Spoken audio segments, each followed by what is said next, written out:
Nakamag dagiti pito nga individual iti nasayangkat nga anti-legal gambling operation iti nagsina nga ili ito probinsya iti La Union.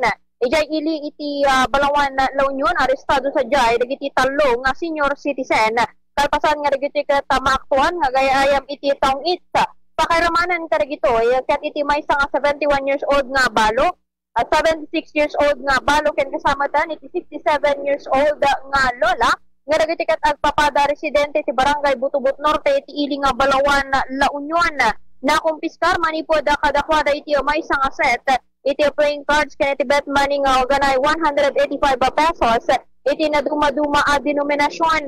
Kabayatan na diyang matili iti Agoo La Union na partikular iti Barangay Santa Rita West iti nasaw nga ili arestado sa jay iti maysa nga misis nga agtawen iti 57 residente ti Barangay Santa Rita West.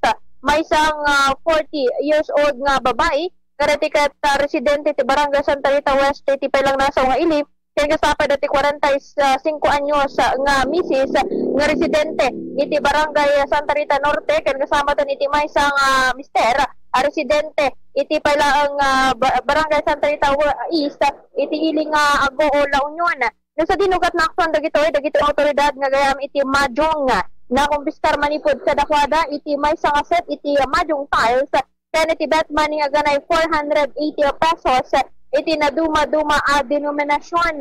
Sa dinugat na siya nga iti inventory iti palang imatang or paragimatang dagiti witnesses sa dino dagiti nasa o nga individual ket dagus lang nawayawian kalpasan nga nagbayad dagito iti multa kalpasan nga dagiti ket may siyang iti citation ticket iti pailaang Agoo Municipal Treasurer's Office. Bombo MJ Ortiza reporting para sa Pambansang Radyo ng Pilipinas, consistent number 1, iti La Union, Basta Radyo. Bombo!